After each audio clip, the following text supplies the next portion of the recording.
চলতি মাসে মাঠে গড়াবে আবুধাবি টি10 লিগ। আসন্ন এই টুর্নামেন্টে নতুন ফ্রাঞ্চাইজি রয়্যাল চ্যাম্পসের অধিনায়কত্ব করবেন বাংলাদেশের তারকা সাকিব আল হাসান। সামাজিক যোগাযোগ মাধ্যমে বিষয়টি নিশ্চিত করেছে রয়্যাল চ্যাম্পস কর্তৃপক্ষ। এবারে আবুধাবি টি10 লিগে যুক্ত হয়েছে বেশ কিছু নতুন ফ্রাঞ্চাইজি। প্রথমবার অংশ নিচ্ছে রয়্যাল চ্যাম্পস। দলে সাকিব ছাড়াও আছেন Jason Roy, Angelo Mathews, Liam Dawson, Isuru উদানের মতো অভিজ্ঞ ক্রিকেটাররা, আছেন তরুণ ক্রিকেটাররাও।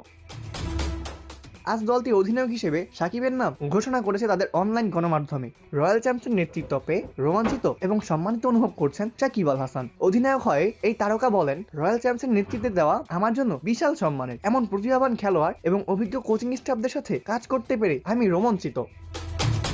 আবুধাবি টি10 লিগে এবারে প্রথম অংশ নিচ্ছে রয়্যাল চ্যাম্পস। নতুন দলকে নিয়ে সর্বোচ্চ পারফরমেন্স করতে চান সাকিব আল হাসান। তিনি বলেন, আমরা মাঠের ভেতর ও বাইরে সর্বোচ্চ মানের পারফরমেন্স করার লক্ষ্যে কাজ করছি। নতুন দল হিসেবে আমাদের উদ্যম, শক্তি ও সামর্থ্য প্রমাণের ইচ্ছা নিঃসন্দেহে অতুলনীয় হবে। ফ্রাঞ্চাইজি লিগগুলোতে নিয়মিতই দেখা যাচ্ছে সাকিব আল হাসানকে। খেলছেন বিশ্বের দেশের সব ফ্রাঞ্চাইজি লিগে। সর্বশেষ তাকে খেলতে দেখা গেছে কানাডা সুপার 60 লিগ। চলতি মাসের 18 তারিখে শুরু হবে আবুধাবি টি10 লিগ। পরদিন নিজেদের প্রথম ম্যাচে মাঠে নামবে রয়্যাল চ্যাম্পস। আবুধাবির শেখ জায়েদ ক্রিকেট স্টেডিয়ামে দলটির প্রথম ম্যাচের প্রতিপক্ষ ভিস্তা রাইডার্স। আগাম 30 নভেম্বর এই টুর্নামেন্টের ফাইনাল গড়াবে। অপূর্ব দাস, প্লেভাস নিউজ।